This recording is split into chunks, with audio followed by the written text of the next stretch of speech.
Strikers tonight on Big Bash Nation for McDonald's and McRib. The El Macco are back at Macca's this summer. Hello and welcome back to the broadcast. Sam Hargraves and Liam Pickering here. Pickers is here for Western Union. Another fast delivery by Western Union. Send money overseas with our app. Pickers, the text is still lighting up 0433 98 11 16 with people putting their two bobs worth in about the Australian top six, which we'll walk our way through throughout the course of the evening. But there's some big news breaking tonight about the Renegades, and it's not a good news story. Well, that'll surprise a lot of people. Well, it's been another tough start to this BBL season after they finished at the bottom of the table last year after winning the championship. We all know the all-time great collapse on behalf of the Stars. It handed the Renegades their first ever BBL title. It was, absolutely. Take nothing away from the bowlers. But Imran Tahir was a big-name signing, the South African spinner.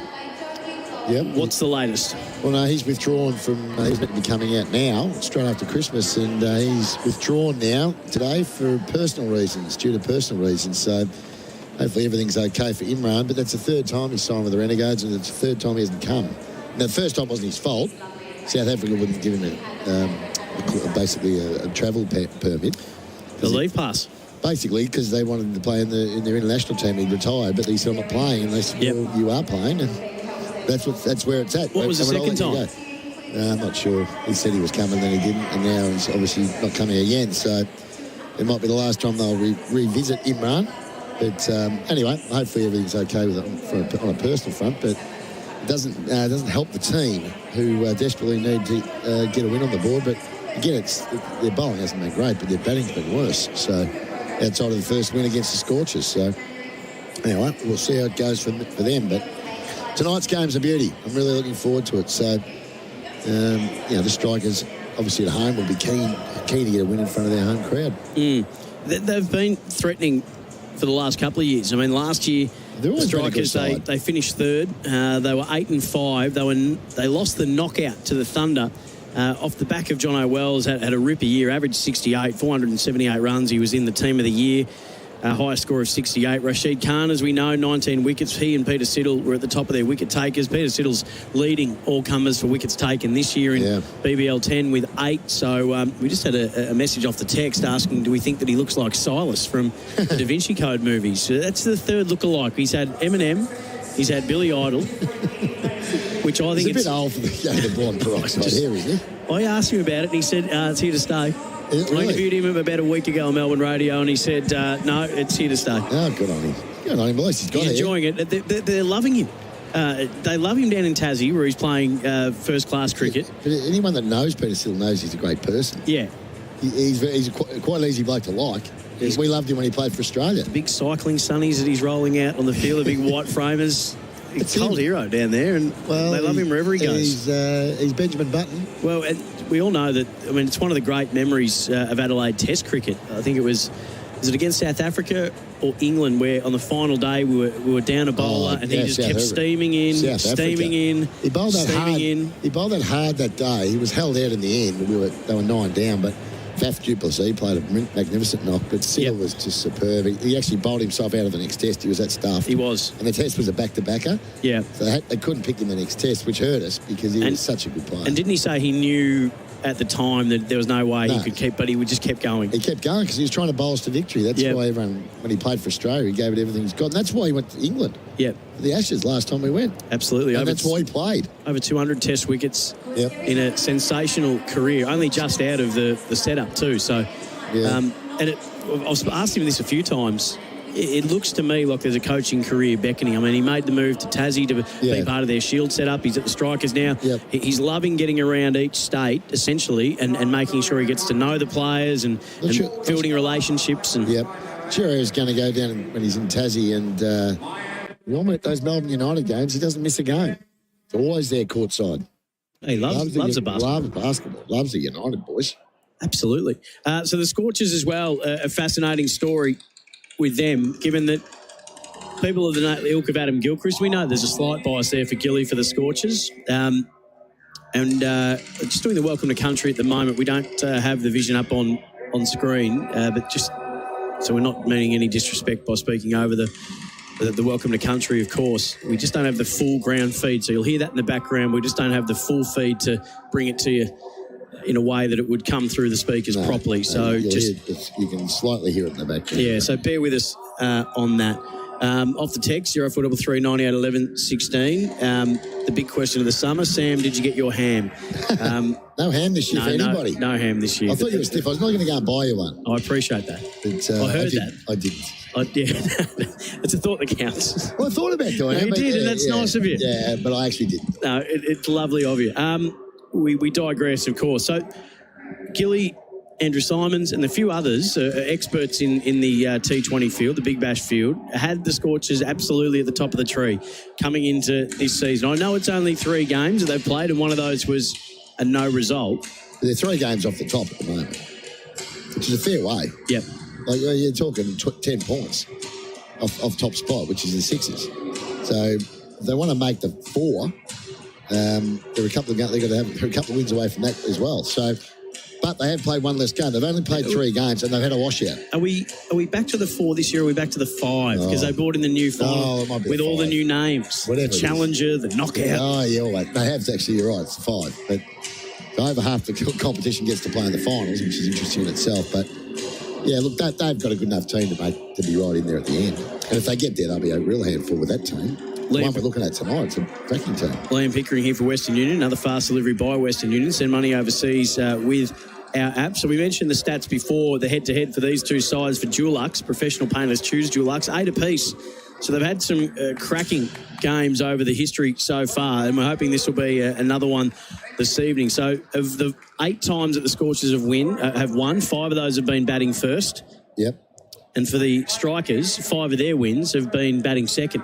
But they'll bat first tonight. Well, they were sent in tonight by the Scorchers, so seems to be that the go at the moment is that the team that wins the toss sends the other mob in. So proudly brought to you by Dulux Trade Centres. So it never used to be. It used to be get the runs on the board and then get 170, 180, and them hard to beat. A lot of sides really are fancying themselves now to chasing to chase. Yeah. Well, you would if you're the Scorchers with that batting lineup. Let's go through it again. Inglis and Roy at the top. Liam Livingston. Liam. Yeah. Do you get confused with the former Bendigonian and Carlton draftee Luke Livingston? I think I called him that in the game last year. Munro at 4. Mitch Marsh at 5 and Ashton Turner at 6. That's a good top 6. It's deep, isn't it? Yeah, that's a lot of international cricket in that top 6. In fact, every one of them have played international cricket except Inglis. So, and all done well at international level, so in some format. So there you go. So, but mind you, it's not a bad top 6 for the Strikers either. It was Salt, Weatherall, Renshaw, Carey, Wells, and Short. Who's an underrated player, Matt Short, because he bowls off spin. He's a big man. He knows how he can really hit it as well. So you're a bit of a fan of him? Yeah, I am. I think he's a really nice player. Plays pretty much regular Shield cricket for Victoria. As a batsman that can bowl a bit of off spin, but he's a good young player. So anyway, there's some good talent on show tonight, especially if you're looking at the bowlers as well. You got 2 really good leg spinners, Rashid, obviously, and Fawad Ahmed, who's a really important player for the Strikers. He's a great get for the Strikers. Sorry, for the Scorchers. Sorry, it's unusual for them to get a leg spinner because they're playing Perth. They usually just get away with Agar and these type of characters, but Ahmed's been really good for the Perth Scorchers. He has, and there was a 3-way tie for their wicket takers last year, and it was he and Jordan and Richardson that all tied for 15. So they were getting them from all over, but they only could manage. They'd finished 2 points outside the 5 last year. They were six wins and 8 losses, and I reckon they lost some close ones as well. And they did themselves a mischief on a few occasions, the Scorchers, and that's a fantastic effort given that probably 2 of their 3 possible opening bowling chances in Andrew Tye and Jason Berendorf were out for pretty much all the season as well. So Berendorf's a really good player in T20 format. The other thing that they've got an issue with, they've only got the 2 points, which was for the draw. They were badly beaten in the first game by the Renegades, and that smashed their net run rate. So they're negative 0.922. So that's a fair bit to make up. So if it gets tight and they're on even points, you're looking at the teams up near that. They're all in the positives in the top 4. Off the pluses. Off the text, Daniel says, I reckon Weatherall is going to go off tonight. Well, he's in his numbers tell you he's in career best form. His career average at Big Bash is 26.64, averaging 32.33 this year with a high score of 68. He's their highest run scorer of the Strikers, and he's a good player. So he's well ahead of his normal career averages, and his strike rate at 136 this year is much better than his 130 over his career. Yeah, his early days, I know, but his career strike rate is good. Like for an opening batsman, he goes really hard. He's won a lot of matches for them. Those stats for Dulux. Professional painters choose Dulux. Did you happen to see, before we get a little bit more stuck into this one, did you happen to see the Australian namings in the test teams of the decade? We were talking about the Wisden the other night, where they put up the 10 nominations for the player of the decade across all formats, and then across in each individual discipline. And there was no Warner anywhere. No Warner anywhere in those. But the ICC test team of the decade had Warner and Smith in it. Yep. The T20 team of the decade had Warner and Stark, and for the women, Healy, Lanning and Perry. That's not a surprise. Aaron Finch and Glenn Maxwell in the T20 team of the decade, and then 4 Aussies in the women's, Healy, Lanning, Perry and Megan Schutt. Sorry. So that's some fantastic representation, but interesting that we've been talking all about how good our current bowling quartet is. Yeah. Not one of them in the team of the decade from a bowling point of view. Who were the bowlers in the team of the decade? Must have been Jimmy Anderson. Jimmy Anderson, Stuart Broad both got in. 2 Poms. 2, yes. Well, they both had great careers. Yep. So no Australian. No Australian bowler. Mitch Stark, 250 test wickets. Didn't get in. Josh Hazelwood, 200 test wickets. Paddy Cummins with a strike rate better than anybody. No, and Nathan Lyon, Nathan Lyon didn't make it. No, Nathan Lyon. Who got in ahead of him? I think Ashwin might have been the spinner. Oh, come on! Let me have a look at that, because I've only got the Australian. I've only got the Australian names up at He's the got minute. 400 wickets, Nelly. Hang on, let me Google it. Oh, you've got to be joking! I mean, got Nathan Lyon. Jeez, if he didn't make the team of the decade, 400 wickets as an off spinner. I'm just telling you how it was. I didn't pick the team. I understand that. I'm not having a go at you, Sammy. I'm having a go at whoever. Would you like to know the team from 1 to 11? Yeah, give me the team. Alistair Cook, Dave Warner, Kane Williamson, Virat Kohli, Steve Smith at 5. Yeah, tick. Kumar Sangakkara, the wicketkeeper, at 6. Absolutely. Tick.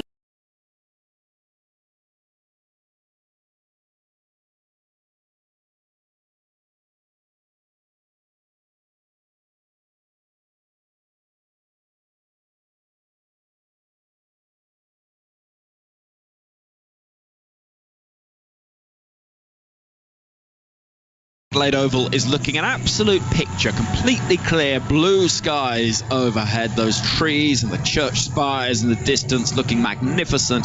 The ground with plenty of supporters in as well. Shadows from the stand just beginning to creep across the outfield and cover the pitch and the square, but things looking absolutely perfect for the tournament's first visit to the Adelaide Oval in this campaign. The Strikers, well, they'll be delighted to be playing at home. This is a venue that they love playing at. They won the tournament here a couple of editions ago, winning the competition at the Oval, and so they'll know all about the sort of effect that playing at home can have. The two openers are heading to the middle. Let's go through those two teams, though. Well, England interest in the Perth Scorchers, we know about that. Also with the Adelaide Strikers, Phil Salters at the top of the order with Jake Retherald, Matt Renshaw, Alex Carey back in the side, captains and keeps wickets. John O'Wells, Matt Short, Rashid Khan, Dan Worrell and Danny Briggs is in the side as well. Wes Agar and Peter Siddle. That makes up the Adelaide Strikers 11 in terms of their X-Factor substitution and options. Ryan Gibson and Harry Conway are the two for them. For the Perth Scorchers, Joss Inglis and Jason Roy are opening. Liam Livingston down on the card at 3. Colin Munro, Mitch Marsh, Ashton Turner is the captain, Aaron Hardy, Jai Richardson, Andrew Ty, Jason Berendorf, Farad Ahmed. You look at that, actually it's their bowling that looks the stronger suit for them, and these additions in the batting could be the real difference for them. Their X-Factor subs, Cameron Bancroft out of the side and Joel Paris. So that is the lay of the land. The Scorchers having won the bat flip and electing to bowl first. If you missed it overnight and you're just waking up on this 28th of December, one of those funny days between Christmas and New Year, nobody knows what day it is. You wake up in a sort of fog of Quality Street wrappers, leftovers, and confusion. But it is the 28th of December. I think it's a Monday. Is that right? It is. It's a Monday. Yeah. And you may have missed overnight that Australia are struggling in the Boxing Day Test. 6 wickets down. They had a little bit of a collapse in the final session. They lead only by 2 against India. So, no Virat Kohli, no problem. Looks like it's all going well for the tourists. Stay at home, Virat. Yeah, well, I know. You're never more effective than when you're out of the side if you're the world's best batsman. Too true.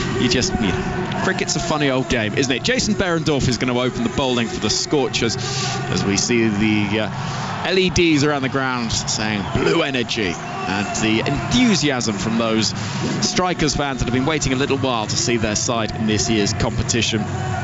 Will be desperate to see a good performance, see if they can get their 3rd win of the tournament. They're very much mid-table mediocrity at the moment. They're sitting in 5th place with 9 points. The Scorchers, as I say, just 2 points from one washed-out game. They haven't even got a bash boost point yet, which is a bit of a worry. Here comes Behrendorff then to start things off. Left arm over to the right-handed Salt, who's swinging violently and getting struck on the shoulder. It's not a particularly convincing start from the Sussex batsman, but he remains there, and the match underway. Yet to get off the mark, the Strikers, but play underway, Michael Carberry. Absolutely. Jason Behrendorff testing him out early on with the short one. Just looked like wrapped him on the back shoulder or back of the helmet. But Jason Behrendorff, very adept at getting swing early doors. He'll be looking to generally bowl that fuller length, trying to get someone like Phil Salt coming forward. Try and swing one back onto the pads, target those stumps, cramping for room. I believe they've got the concussion test. And we do. So it was the back of the helmet. It would have been, yeah. So here comes the Cricket Australia official who'll come onto the field, have a little conversation with Phil Salt, just establish where the ball's hit and any immediate concerns, as we see a replay on our monitors now, and it has just sort of the most glancing of blows, just sort of flicking the back of that helmet. Yeah.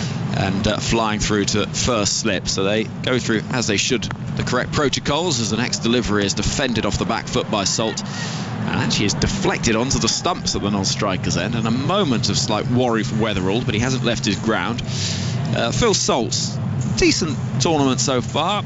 Little bit of a struggle early on, but then scores of 28 and 25 in the last couple of matches, so just starting to find his way into things. Yeah, it can take a little bit of time. Obviously, no one's played any real cricket this year, and he's a fine player.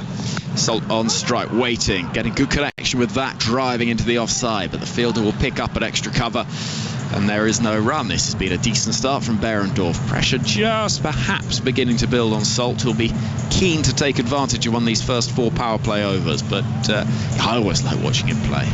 Yeah, he likes to be aggressive. Be well served to just give himself a little bit of time, just get himself in, get accustomed to conditions out there.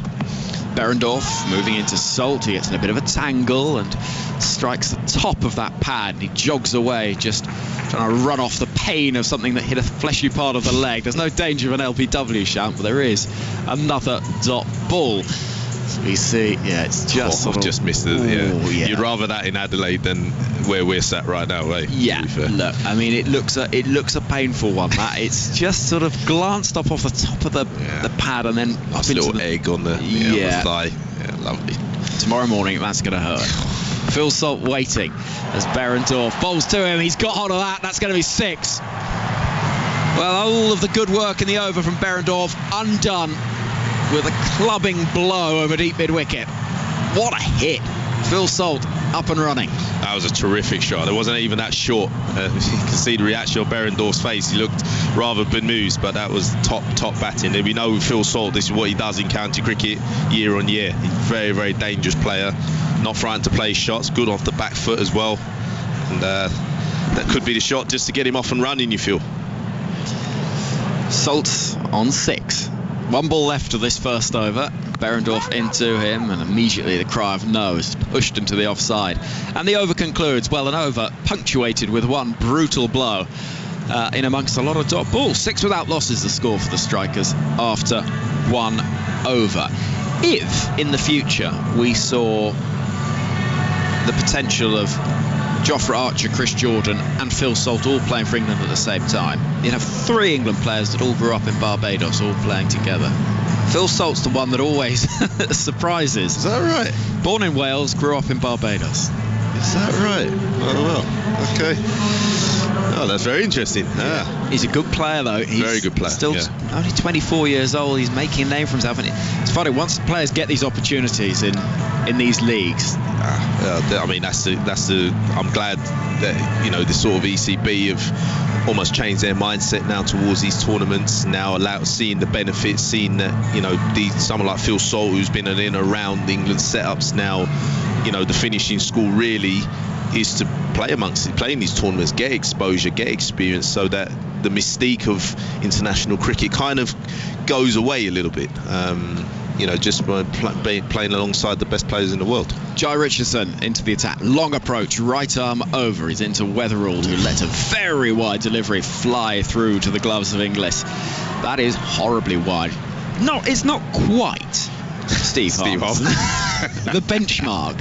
It wasn't far off. It wasn't. It would have gone to the hands of first slip had the keeper not have got across and got the ball, but it isn't wide to start the second over. Harmy did it properly. It went to first slip as most wide should. If you're gonna do it properly. Do it properly. Lull them into a false sense of security. Richardson to bowl to the left-handed Weatherald, who's deep in the crease and nudging the ball into the offside, but there'll be no run as it's collected. And in the distance we can see supporters walking in front of that grass bank. Lovely to see, isn't it lovely to see someone pushing a pushchair and just dappled sunlight on that grass in the distance. It really is. It's one of the great grounds in world cricket, I believe. Adelaide Oval. I've thoroughly enjoyed playing there. Such a picturesque place to play. You know, the old mixture of old and new. So it's a lovely ground. Richardson to Weatherald.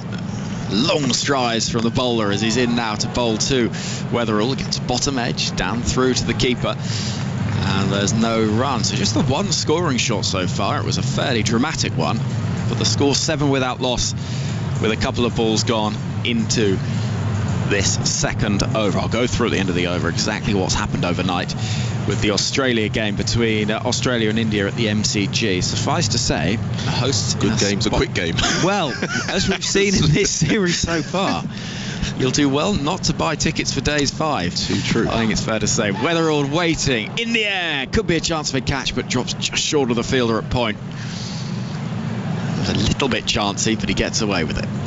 Yeah, I think these Adelaide batsmen will be looking to sort of utilise the shorter square boundaries. It's sort of the dimensions of the ground at Adelaide is very, very short square, the wicket.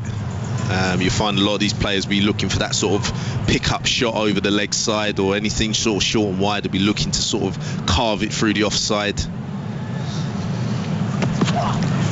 In comes Richardson again, a swing and a miss from Weatherall through to the keeper it goes.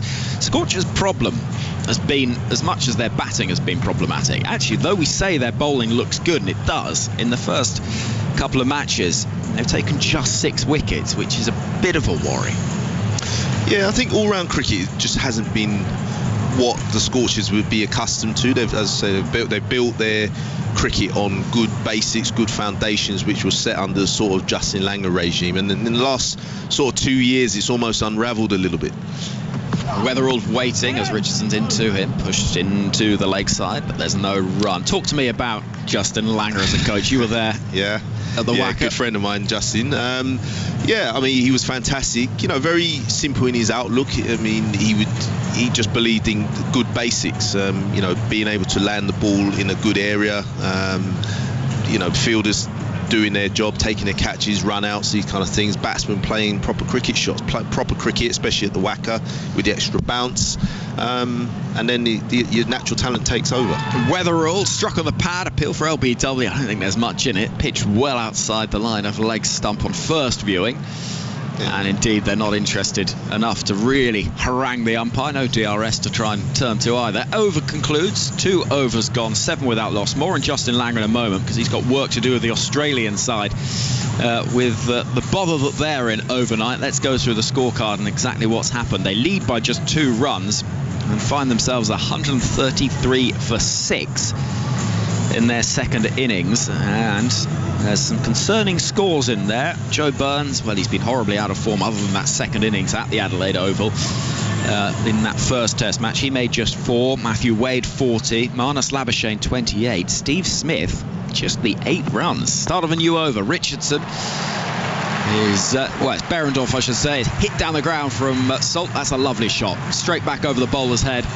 And a second boundary is struck. More on Australia in a moment, but Michael Carberry, that's a brilliant hit. That is a top shot. That's on top of the bounce, and he's just stood there and just basically whacked it straight back over Behrendorff's head for another boundary. Behrendorff really hasn't found his length yet. He's been a little bit too short on this wicket. As I said, these Adelaide batsmen, they will sit back, utilise those square boundaries. Salt waiting again, this time into the offside behind square to the fielder. Short third man, and there is no run. Yeah, Steve Smith out for 8. Travis Head made 17. The not out batsmen are Cameron Green on 17 and Pat Cummins on 15, but 133 for 6, leading by 2, is more than a little bit of a problem for Australia in that test match. So Justin Langer, who we know can, from that documentary from last time, we know he can lose his temper. No. Behrendorff into Salt, who goes in the air. It's gone very high. Can a fielder get underneath it? No, because it's gone over the ropes. Only just, but it's another 6 from the bat of Phil Salt. Again, mid-wicket is the target, and it's 17 without loss. Yeah, it's just not the place to bowl from Behrendorff. I'm not kind of sure why he's testing the middle of the wicket. Phil Salt's already shown you he's very prolific on the back foot. He's very comfortable pulling away there. Again, another one drops short. It's not really Behrendorff's strengths. He's known for pitching the ball up, trying to get the ball to swing. Doesn't swing for long, so you've got to utilise it. Salt a more gentle this time into the leg side. It goes as far as the man at short mid-wicket. So talk to me about a bad performance with Justin Langer. How is that met? Well, I think at the time he was a developing coach, so I think he's learned, he probably got a little bit emotional, but we certainly know about it. We'd be on the beach doing our sprints and fielding, and but we'd analyse as well. It wasn't all about just doing sprints and beach runs and that kind of stuff. Slip in place, Salt driving down the ground. He calls yes immediately for 1, turns for the second. I don't think it's there. No, they'll be happy with just the 1 run. And Salt will see his score move on to 17-18 without loss. But what I liked about Justin Langer's style of coaching was a real emphasis on the basics. Like, he wasn't too flustered about people who could play 360. It was about playing good cricket and smart cricket, recognising certain passages of play. Which I've said, in previous Scorchers games, that I think this is where their tournament's kind of unravelled. You've not seen those partnerships with the bat.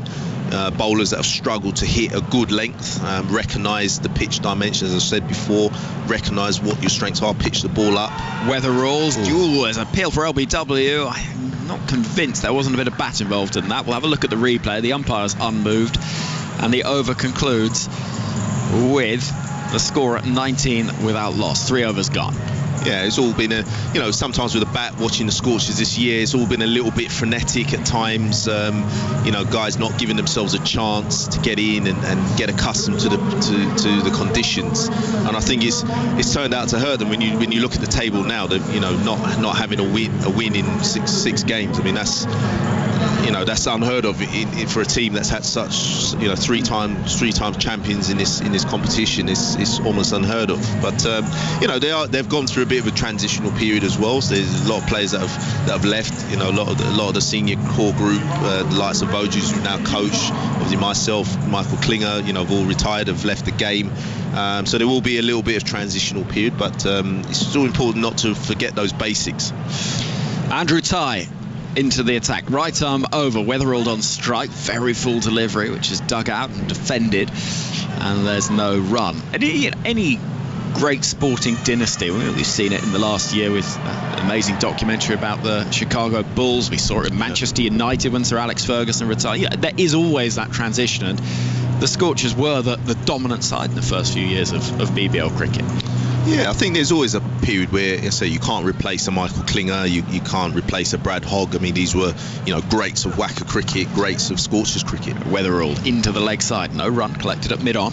So those even the captain Adam Voges was a fantastic captain, leader. You're not going to replace those guys readily or too often, but I think it's also important to have objective and know what you're trying to do when you're out there and the style of cricket you're going to play. It's all looked a little bit confused at times. Do they want to go hard up front or sometimes play a little bit more measured? It's not really gelled. Tie to Weatherall, who's still waiting to get up and running, but that's a good shot and he'll pick up 4. His first boundary comes from the 10th delivery he faces, and there's a punch of the gloves and a smile on the face of Weatherall because he knows the pressure was just building a little bit. Not perfectly timed, but he finds the mid-wicket boundary, and it's 23 without loss. Yeah, and again, perfect illustration of what I've been saying. A little bit slow to react to the other side's tactics. I mean, Andrew Tye would have seen the likes of Phil Salt pulling balls at just back of a length. You've got to pitch the ball up, almost get hit down the ground on this wicket here. Weatherall driving through the offside, finds the gap. There's a chase on for the fielder in the sunshine. He'll slide and collect out towards the deep cover boundary. 2 runs are taken. That was a more convincing, confident shot. 25 without loss. Yeah, absolutely. I mean, these two really have just capitalised on the bad balls. Scorchers so far would say have been too short. I wouldn't have thought that would have been part of the bowling meeting prior to the game. These guys would have played at Adelaide Oval many a time and realised that you've got nearly a 80-90 metre boundary straight. Weatherall on 7, swinging into the leg side, and he's got all of that. That's going to be 4 more. 1 bounce into the dugout. And suddenly he looks a different cricketer. 11 from 12, and it's 29 without loss. Yeah, it's just very poor bowling again from Andrew Tye. He's not quick enough to bowl the ball halfway down, and Weatherall and Salt are just seizing upon these. These are lovely. This is exactly what you want as an opening bat in 2020 cricket. The bowler's not getting it right, bowling it. It's not really a genuine bounce. It's a bit of a nothing length on this very good sort of batting surface. Weatherall on 11, Tye into him again. The length isn't right this time, too full, driven through the offside. It's going to be 4 more.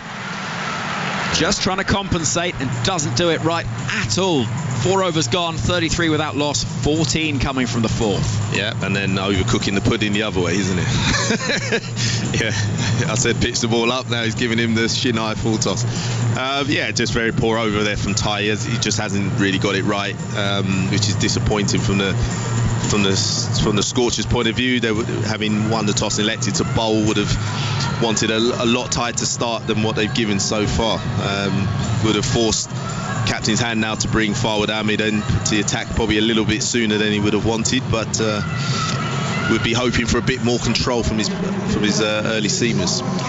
Yeah, well, of course, the 5th over normally sees teams looking to capitalise in T20 cricket as the power play comes to an end with the final 2 overs, but 4 overs now means the fielding restrictions are done until post the 10th over when the power surge is available. So there is a slight change in dynamic, and they can perhaps stem a little bit of the run scoring with Fawad Ahmed, experienced cricketer, playing his 69th BBL match, coming into the attack with a little bit of leg spin for Salt to face. Salt driving all along the ground, picks up 1 to the man that's dropped deep to wide, long off, and he moves to 17, 34 without loss.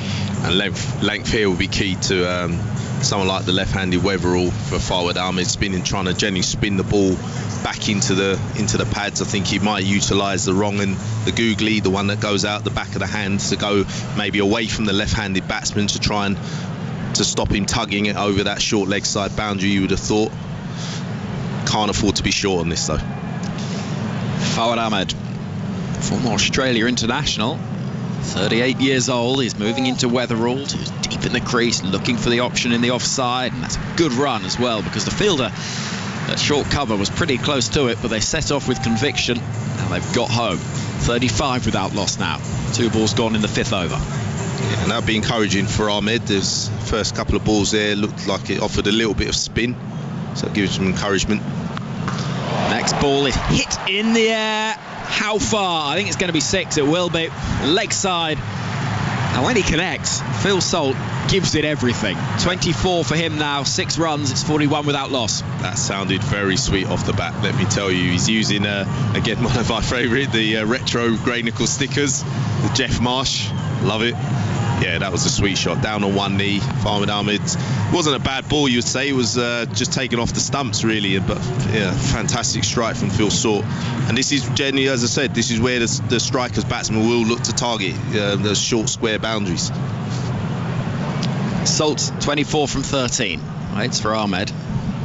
Salt chewing gum furiously as the next ball is a little bit outside the off stump, but that's clattered away, and he finds the gap for 4. Fielders in the deep protecting that boundary, but he gets past both of them. Out towards extra cover. 4 more. 28 for Salt, 45 without loss. And that's what being aggressive to that fuller length does to the leg spinner. He's now frightened to go in that zone again, so he's dragged it down, you say, fractionally short. Phil Salt just deep in the crease and pounced on it. Salt again goes hard. This time he'll pick up, well, it'll be 4 more. I can hardly believe it, because fielders that long on and long off weren't far from it. With almost just a bottom-handed slap, he's picked up a boundary to move his score to 32. It's his highest score in the BBL this year, and he's gone 6-4-4 in the over, 49 without loss. Yeah, he's not messing around here, Phil Salt, is he? He's got the bit by the teeth. He's shown glimpses in the last few knocks that the timing and the flow is just starting to return. As I said, a lot of cricketers have been out of cricket this year, so you know, to try and hit your straps running in these tournaments can be quite tough early on. Ahmed to Salt, again dropped short and again hit through the offside. This time the fielder will pick up. The throw comes in from Richardson in the deep, but what an over from Phil Salt.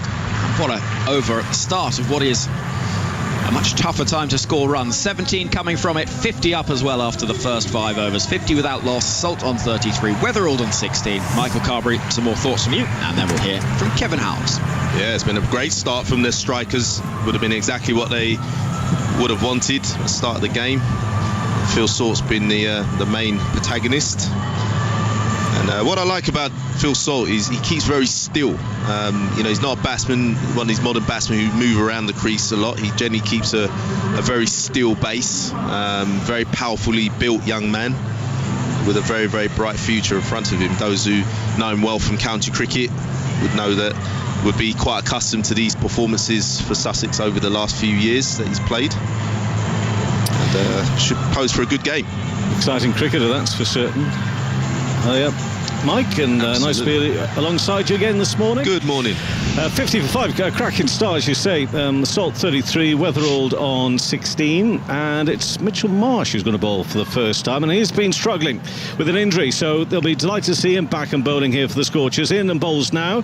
This one is played away on the onside for a single to get his little spell of bowling off the mark, and it means that Salt moves to 34. Still, though, although the word at the beginning of the tournament was that Marsh wasn't going to captain this side, as he should do, because he's officially the captain.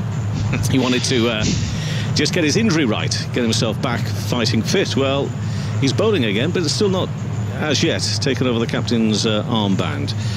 That is still with Ashton Turner.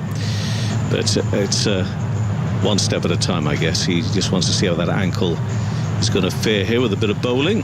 But he needs to do something here for his team, because the strikers got off to a cracking start, and the first thing he's doing is making sure that nearly every fielder's having to change position, moving from one part of the ground to the other, and even then they're not quite right by a yard or two, so he's saying moved around. Oh, and there's another one.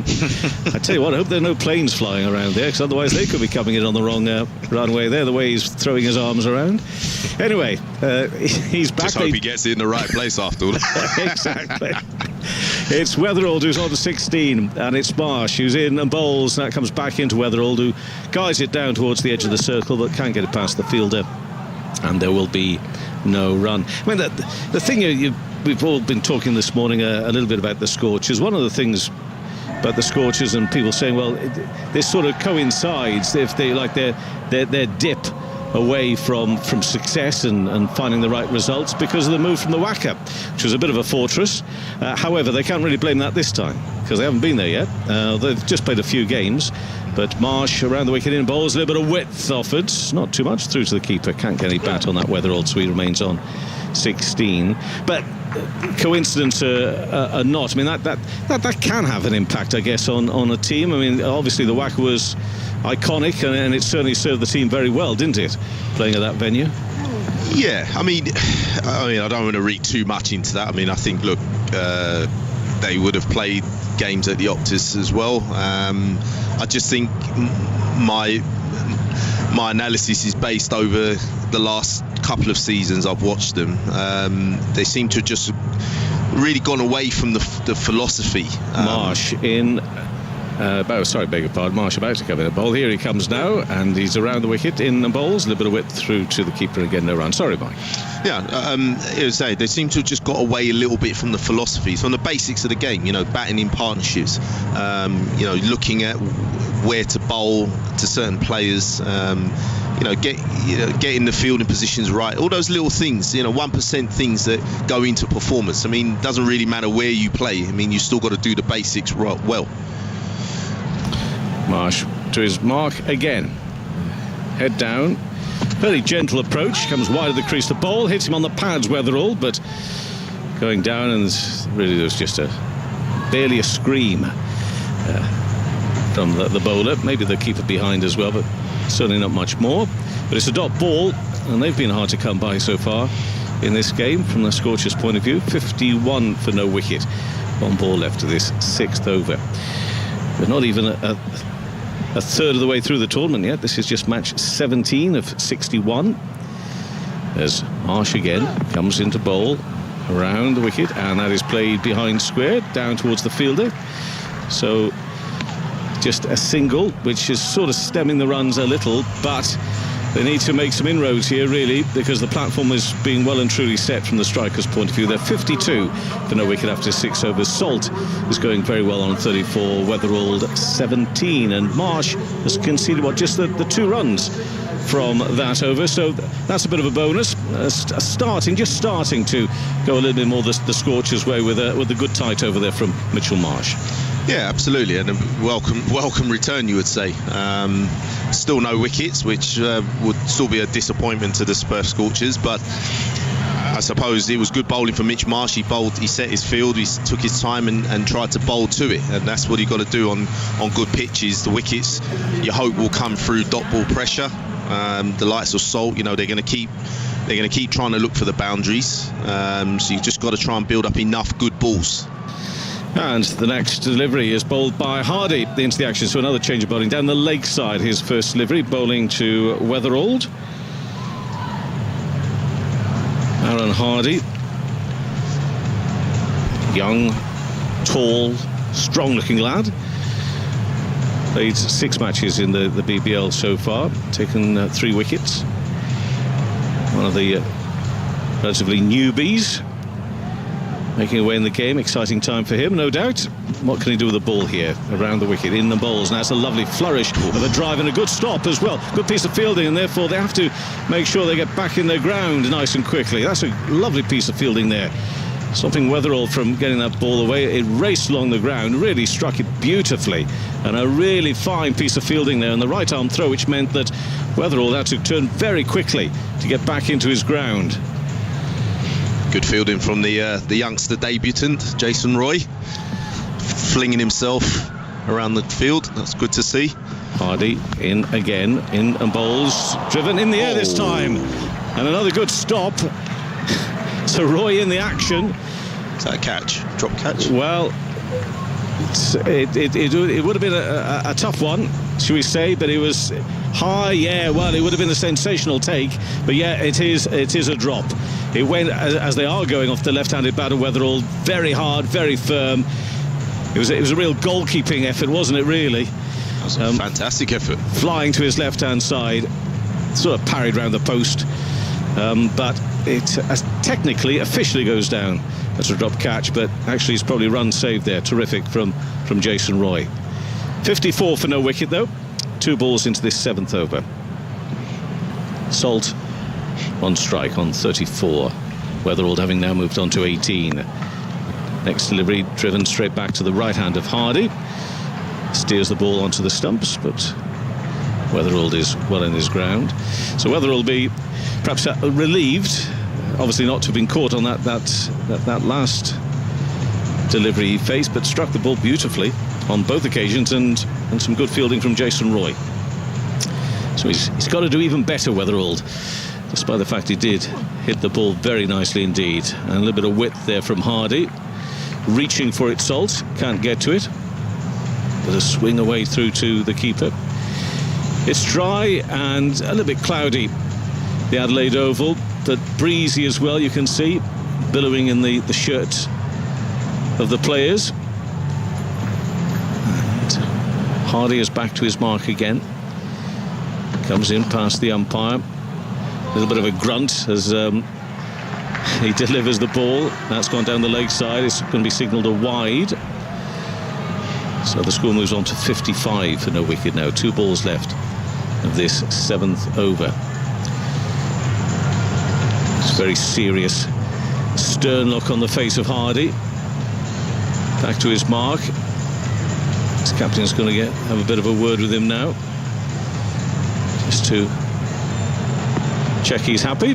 Ashton Turner talking to his bowler Aaron Hardy, and Hardy comes in past the umpire, in and bowls and driven back straight past the stumps. There should be a fielder moving out to his left-hand side. Indeed there is, with the right arm throw, so they'll get 2, and Salt will move on to 36 with 1 ball left of this 7th over. The score at 57 for no wicket. So it was frenetic at the start here, Mike Carberry, slowing down a little, put a bit of a squeeze on it now. Yeah, and I like the fact that Hardy's been brave. He's prepared to pitch the ball up and attack the stumps. He's forced these strikers batsmen to try and hit the ball downtown. Last ball of the over again, looking for that width. Sometimes they just don't quite get it right. He goes a little bit too far to the left-hand side of that line, but on that occasion he bowled a couple there, actually did very well, and it's just 5 runs coming from that Hardy first over after 7 overs, 57 for no wicket. Salt on 36, Weatherald on 18. We mentioned Jason Roy on a couple of occasions during that over. He and Liam Livingstone finally get to turn out for the Scorchers. The old quarantine is over. They'll be relieved about that. It's a strange experience and lifestyle for a cricketer at the best of times. When you have to travel around the world and then spend a couple of weeks in a hotel, it must feel even more strange and peculiar, I guess. But they're out of that now, and they're back doing what they want to do, which of course is playing cricket. And Jason Roy almost pulling off an amazing catch there, but a good piece of fielding off the first delivery as well to stop some runs. Yeah, it's been it would have been a very, very odd time for a lot of guys around the world, really, going around playing these leagues. But good on them for getting out. Well, for getting out there for one. I mean, it was obviously been a crazy year for everybody. It's nice to see them back out there, and they'll be definitely welcoming being back on the pitch. The English interest in the strikers is Phil Salt, of course. We're watching him now, and there's Danny Briggs as well. He's in this starting lineup for the strikers. Mitch Marsh loses. Well, I'm not too sure what he loses. He looks behind as if he lost a tenner out of his pocket as he was running in then. But I think just it was the disc that wasn't quite in the right place. It had moved. Maybe it was a 20. Actually, if that had been me, it'd been a £20 note out of the pocket, because it was a sharp look, wasn't it? What's gone on there? I'll have that back. So we'll have to wait again for this delivery to be bowled. And now we have it around the wicket, in the bowls, and Weatherald again looking to strike the ball out towards extra cover. Jason Roy is fielding, doesn't get the timing on it on that occasion. Yeah, again, that fuller length, it seems to be causing both Salt and Weatherall a bit of a problem. They haven't really got those drives away as they did on the sitting back on the back foot when the Scorchers boys got a little bit too short, trying to test the middle of the wicket early on. Marsh bowling his second over. Back fit enough to bowl.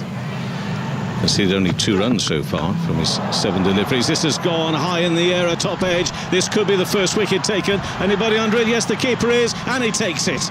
And it's the end of Weatherald. He's gone for 18, and Marsh it is who makes the breakthrough in his second over. It's the 8th of the innings, and the strike is now at 57 for 1, and Weatherald has gone. Yeah, well done, Mitch Marsh. You could see something was sort of building between these 2 batsmen. They weren't looking happy, Mitch Marsh and Hardy, of the 2 bowlers in the Scorchers, pitching the ball up a little bit further. Maybe the ball just sitting in the pitch on that fuller length, and Weatherall not quite going through with the shot, kind of slicing across the ball slightly and spooning it up in the air, and that'd be welcome relief to the Perth Scorchers. Again, one of those where the 2 or 3 fielders, including the bowler, coming in, but one person has to make the call and say, I'm going to take it, and it was Josh Inglis, the wicketkeeper, who took the catch, dived forward to take it, but took it well. So 18 for Jake Weatherald off 23 deliveries. It's Alex Carey coming out now, the captain of the Strikers. He's scored 1,227 runs in this competition already. That's got himself a century, an average of 36 in the competition. But he won't be on strike. It's Salt. Batsman having crossed. That one is worked away by Salt on the leg side behind square. And they'll settle for 1. Salt moves to 37. And they're score now to 58 for 1. So a good, strong, flourishing start from the Strikers, especially during those first 4 overs of the power play. A bit of a squeeze put on, and now a wicket being taken. Carey will face his first delivery in a moment or two's time. Sorry, Mike. So, a very good player, Alex Carey. He's obviously been involved in the Australian one-day setup, not in the Test side at the moment, but very, very, very good one-day batsman. This is his 82nd game of T20 cricket altogether, so he's gathered quite a lot of experience, to say the least. Not as much as Rashid Khan. 241 games. He's only 22 years old. Unbelievable. Anyway, Carey faces his first delivery. It's a low full toss, which he dispatches out on the offside. There is a man out there on the cover boundary, so he'll be off the mark with the single. Well, Carey takes the Strikers to 59 for 1. 2 balls left of this 8th over. And now Mitch Marsh, who is technically the captain, will be spoken to by the captain, who's coming along to have a word with him. But that's just to check if he's happy with his field settings. And in fairness, what we've seen from Mitch Marsh is that he is quite precise as to where he wants people. So he gets them all in the right position. And it's head down, and it's going to come over the wicket. In now to bowl to Phil Salt. Now one's on middle and leg, driven along the ground up towards the sort of mid-on area. And a single for Salts. So his score's been getting gradually better and better. He seems very well settled this evening for his 38 off 23 balls. 60 for 1, 1 ball left of the 8th over. But you spotted, Mike, that both Salt and also Weatherall perhaps just looking a little bit edgy, but they made such a good, strong start. They didn't perhaps need to be quite so, if you like, frustrated. 1 ball left of this over. Next delivery is punched into the offside, but straight to the fielder. So a dot ball to finish. God, we hardly saw any dot balls in those first 4 overs, and now they're starting to show up on our monitor. Quite a lot, actually. Quite a few of them in there, along with the singles and the 2s as well, and the wicket, which is one of the most important things, of course. 60 for 1 after 8 overs. Salt on 38, Carey on 1. But it's Marsh. He's back, he's bowling, and he's doing a very good job here for the Perth Scorchers. Yeah, and I think he's just bowled to a simple plan. He's tried to pitch the ball up. I mentioned before that the dimensions of the ground at Adelaide Oval are generally quite big boundaries straight, so you'd be well served to try and pitch the ball up to force batsmen to try and hit the ball more down the ground, which a lot of these Strikers batsmen will be more comfortable sitting back with the ball slightly short of a length to pull the ball over the leg side. Hardy bowling his 2nd over, and that's a wide. I did mention this earlier. He got a couple spot on in his 1st over. First one he bowls, start of his 2nd, just a little bit too wide. Yeah, T20 cricket, when you're bowling, I mean, is an element of bravery as a bowler, because you don't want to come in a batsman's hitting zone, but still got to bring the stumps into play. Hardy, and again, goes a lot straighter this time, as does the shot, which powers its way straight back past the umpire over the rope. Ty will go and fetch it, but from the wrong side of the boundary. And that's a 4, 7 4s, 3 6s in the innings so far, and the Strikers now at 65 for 1 in the 9th over, and Salt picks up another boundary, takes his score to 42.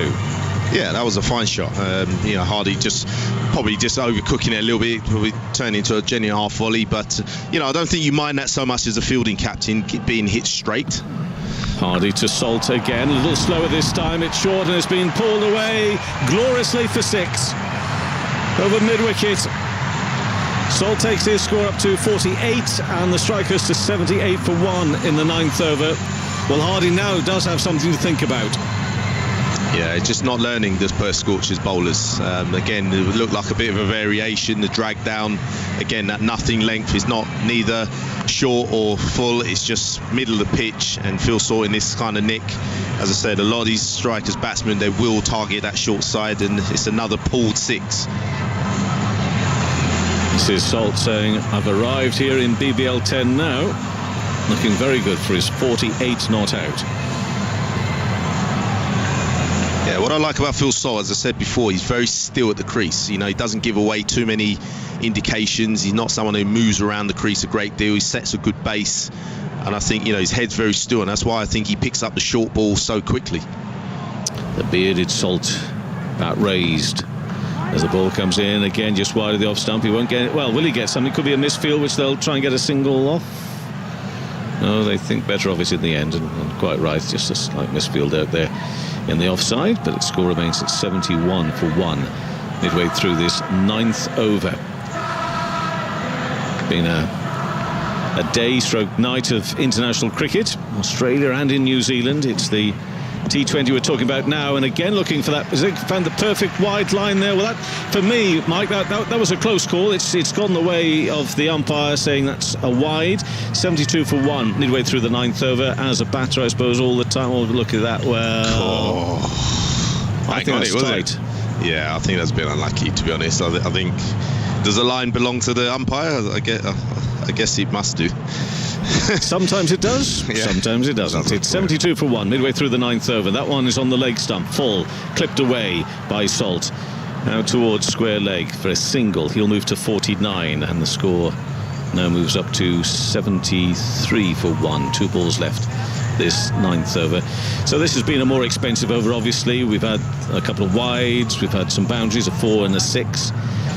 So the Strikers just starting to perhaps go through the gears. At least Salt is starting to go through the gears again, and Hardy is paying the price at the moment. His figures of no wicket for 18 off 1.4 overs. His first was a good first over. He is just straight, certainly according to the umpire as well, but certainly on the first one it was a wide. The second one also adjudicated to be a wide. So he's trying to mix it up, trying to ask questions of the batters. It's Carey he's going to ask questions of now, and it's head down. Concentrated face, comes around the wicket to the left-handed Carey, who works that way onto the onside, sends Salt back into his ground, saying no, I don't think we'll go for that one, thank you. 1 ball left to this 9th over. 73 for 1 is the score. But your thoughts on Hardy? I mean, he's a relatively new young cricketer. These are exciting but challenging times under the spotlight of T20 cricket. Get Mike Carberry's thoughts on a moment as he again turns quickly to come around the wicket into Carey, in and bowls, and worked away on the onside by Carey for a single, who spends a long time looking at that ball instead of running, but I'm pleased he made his ground, and he does. And it's the end of the 9th over. 74 for 1. Salt 49, Carey on 2. Hardy there, the first over nice and tight, the second one a little bit more expensive. What do you make of him from those 2 overs you've seen there, Mike Carberry? Yeah, good start. I think a classic case scenario of, a young player just veering away a little bit from what worked for him. Phil Salt obviously put him under pressure by depositing him back over his head. I think he probably got a little bit frightened of trying to attack the stumps, so maybe going a little bit shorter into the pitch, which is what Phil Salt really is trying to goad you into doing. As I said, he's very strong on the pull shot, and this is where I suppose more senior players need to get around Hardy, just to say to him, look, that was a good shot back over your head, probably got your length a little bit full, but don't veer away from what's working. This is the 10th over. Marsh is bowling it, and that first one is struck by Carey square on the offside for a single. He'll go to 3, and the score moves to 75 for 1 in the 10th over. At the end of the 10th over, of course, X-factor players, the subs, could be used. Have you any definitive thoughts on this yet? Mike, let me just tell you that Cam Bancroft and Joel Paris are the possibilities for the Scorchers, Ryan Gibson, Harry Conway for the Strikers. Yeah, I like the innovation. I like the fact that they're trying to do something different, bring a new dynamic to the game. I mean, it hasn't probably been used enough to Marsh again in and bowls, maybe a little bit slower, driven straight back past the stumps. They'll go through for one, and that brings up Phil Salt's half century. Well done, Philip Salt. Very good knock from him. His half century takes the Strikers to 76 for 1 in the 10th over, and he'll be delighted with that. He's been making sort of small steps, getting larger and larger towards this campaign so far. Off 28 balls, a strike rate of 178. He struck 4 fours, 4 sixes in that 50 as well. So terrific from Salt, and he's putting the Strikers in a good position here. But it's Marsh who's also bowling well. But he's bowling to Carey now, around the wicket, in and bowls, and that's flicked away by Carey. He should get just the one. Feel very quickly in on it, so the score now moves to 77 for 1. Before we come back to the X Factor, a word on Salt and that half century first, Mike. Yeah, beautifully batted, beautifully played. You know, just from ball 1, he looked very, very comfortable after being shaken up by that initial blow on the head. Almost woke him up a little bit, and well, he's played superbly. Just hit through the line, very clean. Obviously, he looks a good batting surface. He's obviously got a lot of trust in the surface, and hopefully now he'll kick on from here, make it a really big score. And it's Salt on strike again with Marsh bowling to him on the leg stump. Tries to help it on its way. It just runs away on that onside for 1 more to the total. And it takes the score to 78 for 1 and steers Salt to 51. Yeah, the X factor, the subs, as you say, it's not been used too often, but poor old Danny Briggs, a player you know quite well, he's been subbed twice. Bless his cotton socks. But hopefully it won't be tonight, because he hasn't done anything yet, bless him. But it was a bit tough on him to have it done to him twice, I suppose. But yeah, I mean, it's something different. I mean, probably one of those things to look at the end of the tournament to see how it's worked. But I like the fact that it keeps more the players engaged. Carey on 4, facing a delivery which is short and balloons up wide of the off stump, and Carey just sort of smashes it, but more like a tennis ball shot out onto the offside for 1. So Carey moves to 5, 79 for 1 in the 10th over. Yeah, I think the jury is still out on the X Factor, the subs. As you say, it's an innovation. We have to certainly give it time to settle. The other ones, the bash boost point, the scores after 10 overs, and also this 2 overs of power surge, that does seem to have been very well received, as Marsh is in and bowls and driven straight to mid-off to finish off that 10th over. So it's 79 for 1 after 10 overs. We make a note of that, because of course it will be of note for the actual bonus point midway through the next innings in this game. And there is also a bit of a timeout, a bit of a break here. So let's go through things one by one before Henry will pick up again off you, Mike. So yeah, just briefly, I suppose, on what we've seen from the first 10 overs this so far. Yeah, I think obviously a lightning start from the Adelaide Strikers. At one stage looking very ominous for the Perth Scorchers, who obviously elected to bowl not the start they would have wanted. They didn't really get anything going. The bowlers bowled the wrong length for the pitch and the ground. But Mitch Marsh has come on, showed his experience. He's kept his simple game plan. He's kept the ball up generally, and forced the Adelaide batsmen to try and hit the ball down the ground. Managed to pick up a wicket and just put the brakes on, you would say, ever so slightly. Phil Salt, I think, has played magnificently. He's played beautifully, struck the ball cleanly from pretty much from ball 1. Has looked, every part of the way a superstar in the making. So, for him, you hope now that he can, he's got a start. He's had some failures. You hope now that he'll take that ruthless streak now and make it into a big score, really get his tournament underway. We know he's a very capable player. From people who know him well in county cricket know that this is what we're accustomed to seeing with Phil Salt. He's very, very dangerous sort of player, but you've got to make it count when you get in. And the only wicket we saw was a scar in the end from Jake Weatherald. Got a top edge. His wicket went for 18. And yeah, just before I hand over to Henry, your thoughts on this power surge, which generally seems to have been very well received. It's added a certain something which the spectators can buy into, and tactically, from a player/coach's point of view, it's fascinating. I think, to be honest, Kevin, when you give the batsman any new opportunity to go out and smack it, I think he's always going to be well received. But yeah, I like it. I think he brings another dimension. He gives the fielding captain and to some degree the batting team the opportunity to change the form of the game. We saw, in the previous game I was on air, where taking the power surge late in the innings, it gave someone like Paul Ran a real opportunity to just unleash, and it really changed the flow of the game. It was magnificent to watch. So I think it's a good innovation for sure. It just forces you to think a little bit differently from what we've done before. Thank you, Michael. A little break for you now as Carey on strikes is Richardson, moving in round the wicket, and a little nudge into the offside, which is picked up at backward point from AJ Ty, and there is no run. 79 for 1. Kevin, how are you? Never been better. Never been better. You catch me midway through an apple, which is I thought I might have done. So sorry. A New Year's resolution for fit and healthy eating, which usually starts before the New Year and ends pretty much straight after the New Year. But yeah, you sort of get in early and finish early. I mean, correct. That's fair. Yes, fair enough. First thing I ate today, chocolate, not good.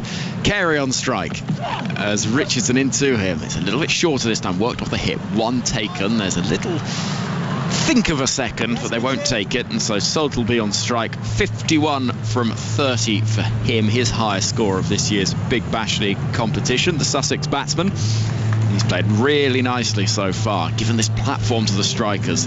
80 for 1 is the score as they look for their third win in the competition this season. The Perth Scorchers, meanwhile, they're trying to get up and running, having only got a couple of points from one washed out match, so it's been a little bit of a challenge for them thus far. The hyper successful team early on in the competition's history, the Scorchers, but since, well, I think if the only way to look at it is since Michael Carberry stopped playing for the Perth Scorchers, things have gone downhill. And what can you possibly say, Kevin? I would say that you are very right, and a very astute observation from you, Henry. Here comes Richardson, changing the angle of attack to the right-handed Salt as he comes over the wicket. Big long strides, sprinting in. Salt swinging hard into the air. It's got a mile up. I'm not sure he's got enough on it. Catch taken. Losing his cap in the process. But the fielder at mid-off has taken the catch, and Phil Salt rests his bat on top of his helmet and thinks, what have I done? One big shot too many. And he goes for an excellent 51. It was there to be a hit. It was in that slot, and he knew as soon as he'd made contact, hadn't quite got the distance, and a really good tumbling catch taken at mid-off, and the innings comes to an end. Frustration, it has to be said, but it's been an excellent contribution from Salt as Turner takes the catch. 51 from 31, 80 for 2 is the score.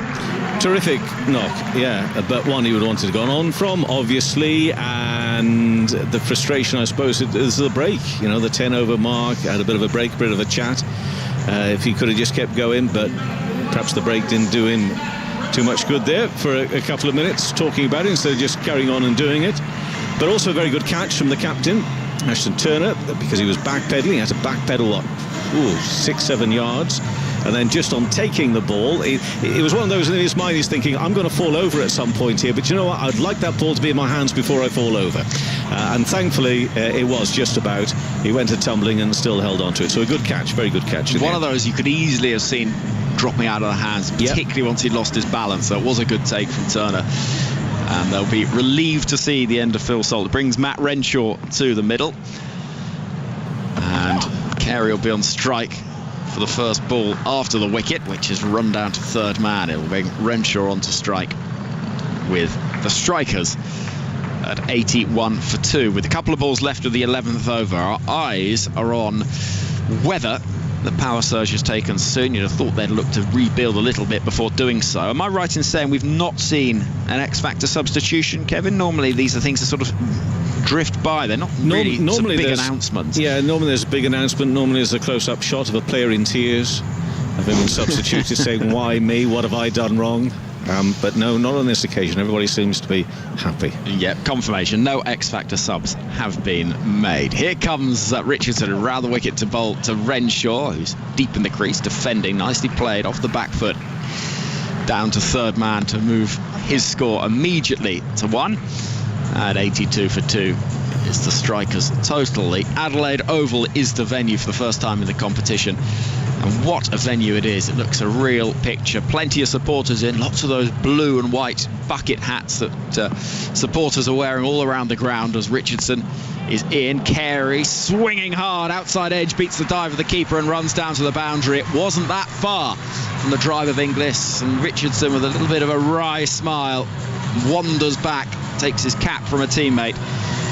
And 86 for 2 after 11 with a boundary to Carey, albeit a slightly fortuitous one. You can imagine at the 10 over mark that the word would be, look, we made a really good start, our first 4 overs. Haven't really been pegged back too much, just a little bit between overs 5 and 10. But, you know, we want to make sure we keep going, keep pressing on. And perhaps that was in the mind of Salt, too much thinking about it, but needing to get on with it. And, of course, if you do that, you do risk losing your wicket. But first up, having at the end of that break, just didn't get hold of it at all.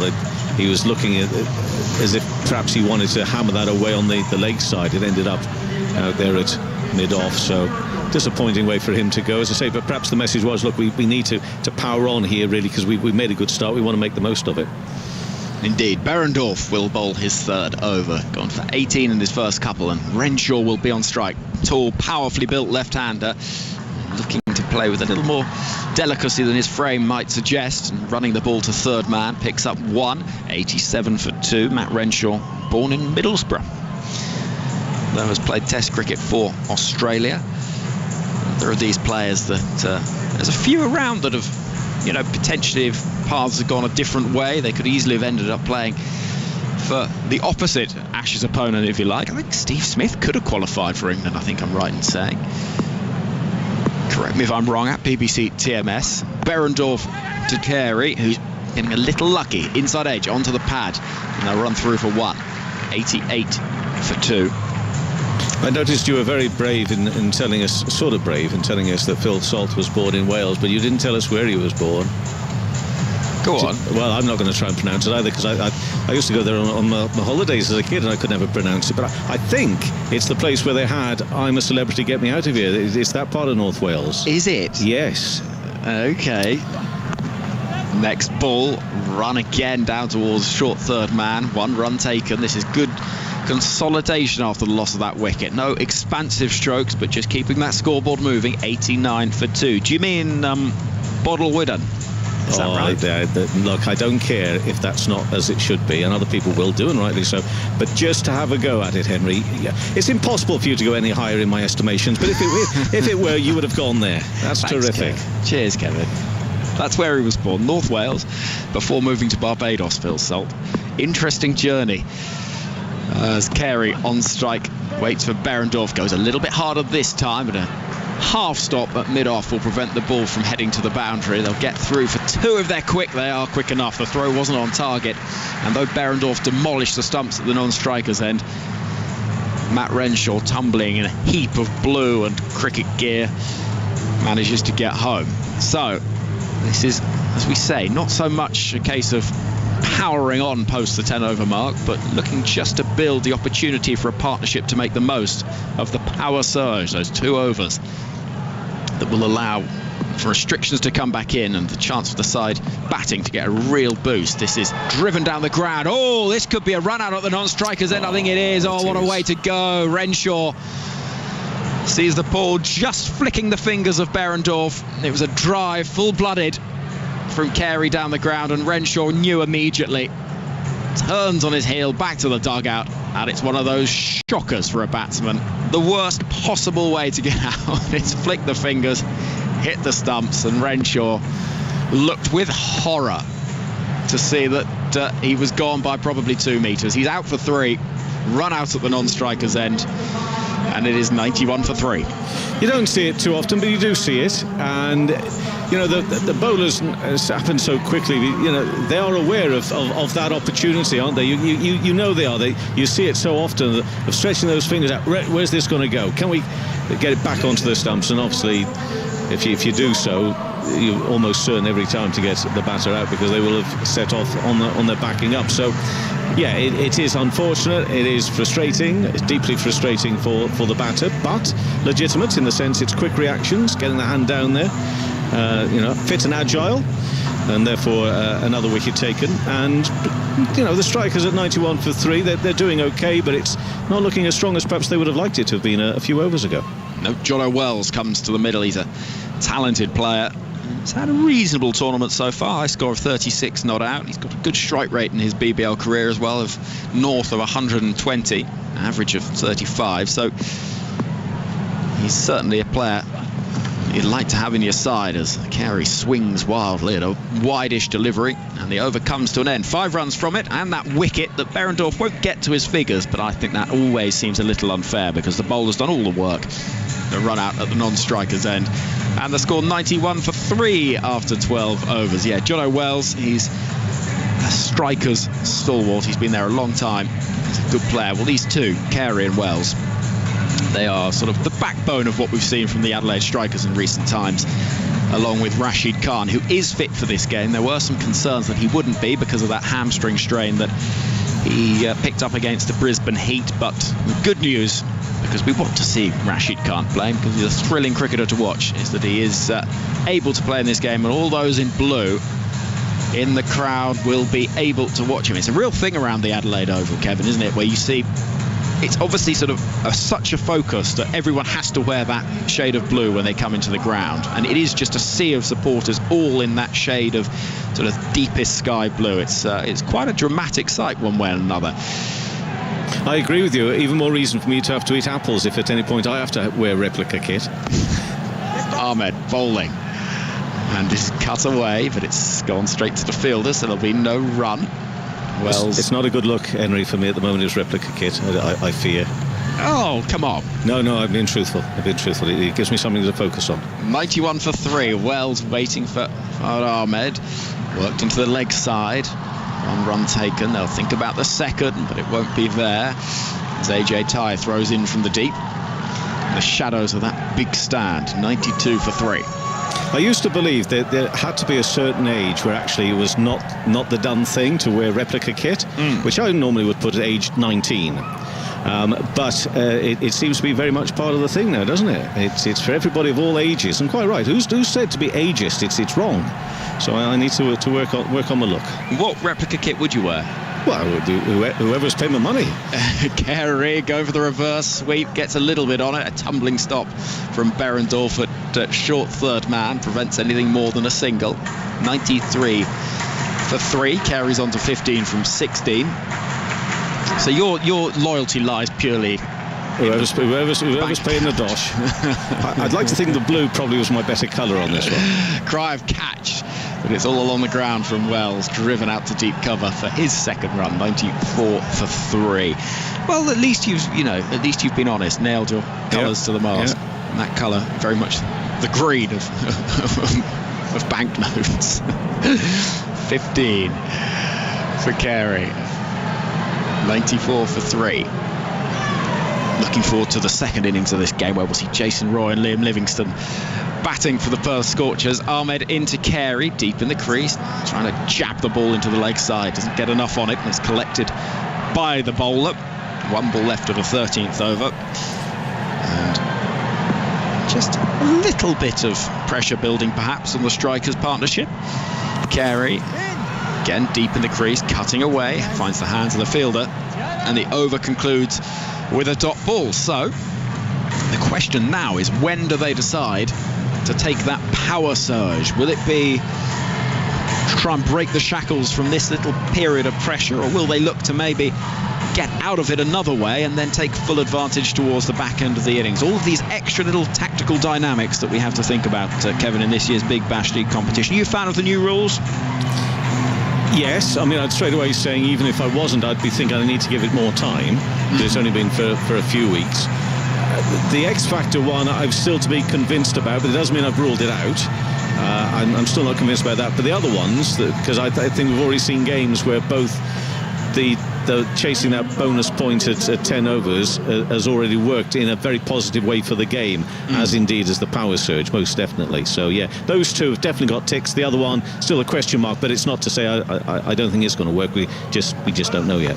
Ty running in the shadows, inside edge onto the body of Wells, and then AJ Ty, I'm afraid I don't think the January transfer window is necessarily going to see one of the Premier League big clubs picking him up. He's tried to kick the ball at the stumps and kicked it so wildly wide that they've got through for an extra run. 95 for 3. That was finishing of... I mean, he's wearing an enormous pair of bowling boots, and that seemed to fly off the outside edge of them, miles away from the target. It was not one of the that's not going to win the Puskas Award, put it that way. I'll tell you what, if somebody, it doesn't matter how much money you pay me, I don't think I would ever wear those. Those boots? No. Okay, well, I think they'd quite suit you. I don't think so. 15 for Carey. 95 for 3 is the score as Ty runs in round the wicket, and full toss, which is somehow just dropped to the feet of the batsman. It was there to be put wherever he wanted it to, and he's just inadvertently played it off the toe end into his shoe and then right onto the ground. He's got away with one there, Ty. 95 for 3 it remains. Andrew Ty was one of the bowlers we've had 2 or 3, maybe 3 now, stinkers of decisions from umpires. And I'm the biggest defender of umpires going, because they're human beings and they always want to do a really good job. They hate it when they make mistakes. But he was at the wrong end of another terrible decision, or terribly wrong decision the other night, which maybe intrudes need for DRS. Ty bowling to Carey, a little bit short, whipped into the leg side. And where's that gone? I think he may have taken that catch. Out in the deep, I think he has. I think it's the end of Carey. Fielder lost in the deep. My eyes deceive me, but Carey's gone, and that's a big wicket. Ty strikes, catch taken at deep mid-wicket. And the score 95 for 4, and this wobble is just starting to shake a little bit more. And the Scorchers cock a hoop out in the middle to have got the big wicket of Carey. They'll hold on a minute. We're just going to check the no ball. Well, they're going to look at it again. I fancy it's one of those slides, doesn't it? I think. The crowd don't like it, but I think Carey's seen it on the big screen and thinks, yeah, well, fair enough, that's me gone. Liam Livingstone with the catch as Carey strolls off the field of play, and there's a little bit of a scramble to get pads on in the Adelaide Strikers dugout. They've just tumbled a bit here. 95 for 4 midway through the 14th over. So it is a wonderful thing about this format, the way that things turn around. I mean, I've been lucky enough to have been on 2 games now which have been just stunning finishes, and both of them have come from nothing. Henry, you just could not, even as much of the cricket as we watch, you just couldn't have predicted the narrative. Because we do watch a lot of cricket, you always try and keep an open mind, but you just couldn't have seen the stories unfold, if you like. And here we've got another situation where, you couldn't wish really for a better start for the Strikers, but look at it now. And Mitch Marsh, those overs from Mitch Marsh, they seem to make the difference. Yeah, here comes AJ Ty, and right arm over to the new batsman Matt Short. Picks up 1 into the leg side immediately. 96 for 4. The Adelaide Strikers having to live without Harry Nielsen in this game, who's been replaced by Alex Carey. So that's another man who's contributed quite a couple of decent innings so far in the tournament, who's out of the side. And Short, who's only the 4 games that he's played, including this one, he's only averaging 5, so he's not exactly expected to do huge things, perhaps. It's played into the offside without much timing, and it's collected by a Scorchers fielder, Turner, who's part of a collection in orange out there, who suddenly look a little bit more energetic. They feel that this game is theirs to really grasp and take hold of and build the pressure on. And now the real question is, at what point do you try and do something as a Strikers player with this power surge? Do you look to perhaps just break free with wickets seeming to fall, or with the risks that come with that, as this is worked into the offside, and they'll go through for a quick single because there's a misfield at backward point, and that just relieves a little bit of pressure. And the score 98 for 4 after 14. I've got a couple of things. Your Harry Nielsen line, really good, Henry. I don't want that to have gone amiss from anybody. I don't think it would have done, but just in case, I did note it, so well done on that one. The next thing is that catch from Liam Livingstone that he took on the boundary. That was really going. He didn't have to move, but it hit him high up on the chest. That was travelling at, so although he didn't have to move anywhere, and the catch in so many ways may have looked comfortable, that was going at some rate. Just picked out the fielder on the boundary at the end of Carey, but it was Liam Livingstone with the catch. Yep, and small margins, because couple of metres either side, that was going over the ropes. So, you know, it's just these little things that can really change the way an innings goes for a side. Still to come, Dan Worrell, Rashid Khan, Pete Siddle, Danny Briggs and Wes Agar. So there's a little bit to come. Rashid Khan certainly, yeah, if he was batting during a power surge, you could expect perhaps that the ball to go to all parts, because he's a prolific batsman, but not necessarily one you'd think would stick around and build an innings across a number of overs. So there's just a little bit of a rebuilding job to do. Ahmed to bowl his third over in the 15th of the game, 98 for 4, drops it short, played off the back foot and into the offside by Matt Short for 1. It's collected by Munro in the deep, 99 for 4, crawling towards those 3 figures. Ahmed bowling again. This is interesting, a tweet from Trent Woodhill, who's the man behind these changes and sort of the brains, if you like, behind the 100 and the adaptations that we've seen in this year's Big Bash League, as a single's taken out to deep cover, and Wells moves on to 4. 100 comes up, 100 for 4 midway through the 15th over. But Trent Woodhill, I'll read what he said on Twitter in regard to the tactics in this game, and if anyone should know, it would be him, because he's well across how these things work. Pushed into the offside, there is no run. He says, I would have sent out a pinch hitter, Rashid Khan in brackets, if I was the strikers, push up the score towards the 10 over mark without burning a batter. As Ahmed bowls, a little ramp attempted, a cry of LBW from the fielder, but bowler and keeper not overly interested. A single is taken. I'm not sure if that was off the bat. It was, says the umpire, 101 for 4. So Trent Woodhill's view in terms of how the tactics could work would be that perhaps if you'd pushed Rashid Khan up the order, then he could have pushed up the score towards the 10 over mark and the bash boost point come the second innings, and then you could have saved a batter for the power surge as and when it came. So interesting tactical analysis as Ahmed is in, drops it short, cut away by Wells, and out to deep cover it goes, fielded by Munro. One more taken, 102 for 4. That's interesting, though. You're the person who comes up with the innovations, and then you start to think, well, look, I thought of this. You need to do this to make what I've come up with work really well, you know. But he's well respected, isn't he, around these sort of franchise cricketers around the world, so people will listen to it. Ahmed bowling to short, inside edge, through the legs of the keeper. It's going to fly down to the boundary, chase on for the fielder, who will pick it up. It's Turner who'll throw in from the deep. And so not too much harm done, despite the ball evading the keeper, and the over comes to an end. 104 for 4 is the score after 15. Kevin, you're going to continue your commentary, and Michael Carberry, former Scorchers batsman, is going to join us. So Kevin, you'll see us through to the end of the innings. Well, indeed, Jim Maxwell is not so much the live guest, but we'll be hearing more about Jim's life in our little sequence during the break here, which is something also to look forward to, coming up after the next 5 overs, with the strikers now 104 for 4, and Ahmed has gone for 26 runs from his 3 overs. Mike Carberry is back alongside us, and Mike, your thoughts really on what we've just seen in the last 5 overs from a format that really does throw up some, not necessarily unexpected, but some interesting narrative and storylines, because we thought the strikers were going along very nicely, and it's not looking quite so good for them now. Not quite so good. As we see the start of this next over. Next delivery bowled, and this is Marsh, I think, back into the action now. It's worked away onto the leg side for a single, so the score moves to 105 for 4. Mitch Marsh bowling his final over. 1 for 11 so far. Mike.